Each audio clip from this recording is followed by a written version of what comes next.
Batch, move!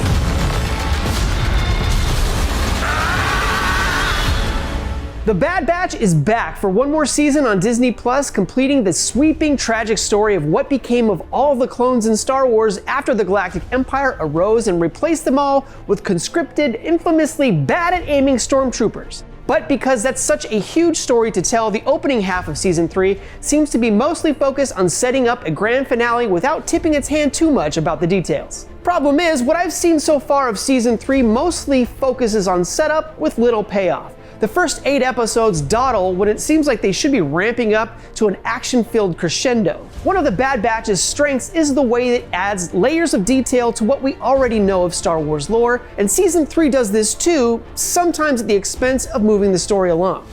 Our mission is not over yet.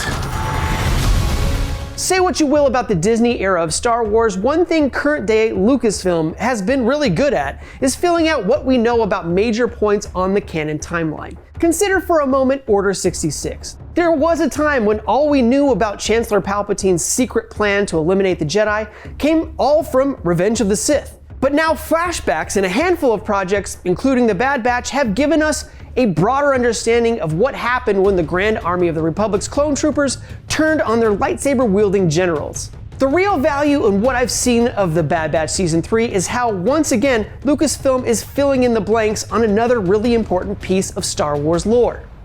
Somehow Palpatine returned.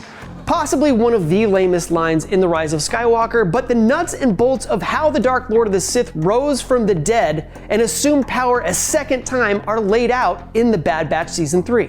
Now, this is supposed to be a spoiler-free review, so I will spare you the details, but the dark work the Empire is doing behind the scenes in this series is all in service of Sheev Palpatine's master plan to rule the entire galaxy for as long as possible. As it did in Season 2, the Bad Batch continues to elevate Lucasfilm's main animation style. Now, I remember when the Clone Wars film premiered in 2008, when I first saw that animation, right away I didn't love it. But now I sure do. Back then, the way the characters moved seemed clunky and robotic, even though some of them were actual droids. Some 16 years later, those movements are smooth and fluid, and the backgrounds and environments are vibrant and full of detail. It's been really fun to see the style grow and develop and get better and better over the years. It's never looked better than it does at the end of the Bad Batch's run, and I cannot wait to see where they take this next, because you know this is not the last place we're gonna see this. So lots of good lore info in Season 3, the animation looks fantastic, those are some of the positives. What about the negatives?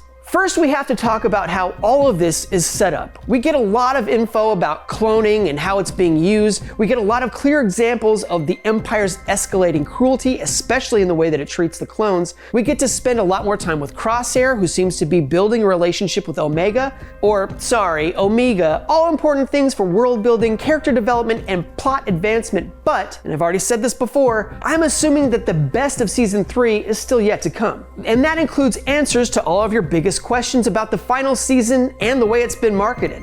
Is this truly the end of the clone story? We still don't know. Did Tech survive his big fall at the end of Season 2? We still don't know. How is Asaji Ventress even alive? I can't tell you because we still don't know. If Lucasfilm expects to deal an emotional gut punch by bringing Tech back, that's the kind of revelation they're going to save for the back half of the season.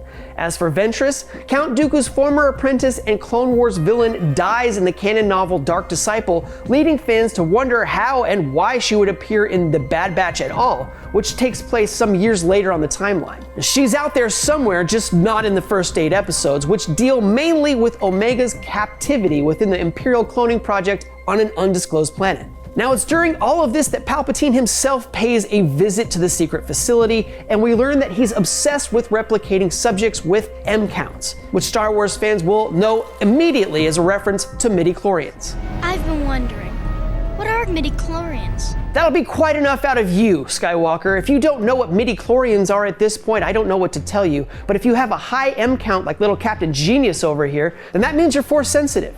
This supports a lot of what we know about Emperor Palpatine sinking a ton of resources into this effort that eventually loops in Grogu from The Mandalorian and even indirectly leads to the birth of his granddaughter, Rey.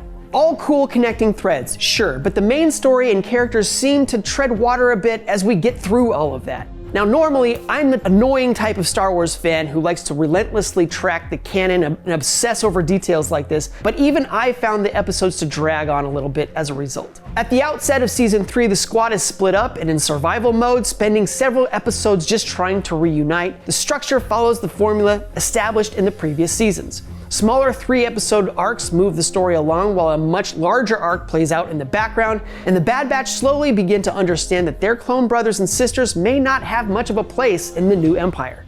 Omega remains central to the plans of the Bad Batch as a squad, but she also emerges as a crucial piece of Palpatine's whole cloning gambit for a pretty spoilery reason that we won't get into right here. As a full-blown member of the Bad Batch, each squad member can rely on Omega in mission situations, which has been a fun bit of development for the character, not super dissimilar to the way we watched Ahsoka Tano grow in power and ability across the span of the Clone Wars as a series. We've obviously got to spend much more time with Ahsoka, and perhaps someday we'll be able to say the same thing about Omega. But for now, she seems like she's on a similar trajectory as a character in more ways than one. All the time spent with Crosshair this season makes it obvious he's dealing with the fallout from his decision to betray his brothers and join the Empire. The Empire, he came to understand, totally sucks, and even though the Bad Batch is at first reluctant to welcome him back to the squad, Crosshair is able to work through some of his guilt and trauma by way of sniping and exploding some stormtroopers. He's stuck in the same facility as Omega as the season opens, and it's fun to watch them work together. Crosshair has to drop his tough guy act and accept that Omega is just as capable as any of the clones, regardless of her age. One more bright spot in this series that's impossible to pass up is D. Bradley Baker's performance as the Bad Batch characters and any other male clone in the series. Giving a unique voice to all of these different copies of the same guy is such an impressive feat, especially when Crosshair, Hunter, Wrecker, and Echo are each off on their own missions, as they are at the start of season 3. Michelle Ang also delivers a memorable performance as Omega, who I'm truly hoping to see continue as a character after the Bad Batch wraps up later this spring. Our mission is not over yet.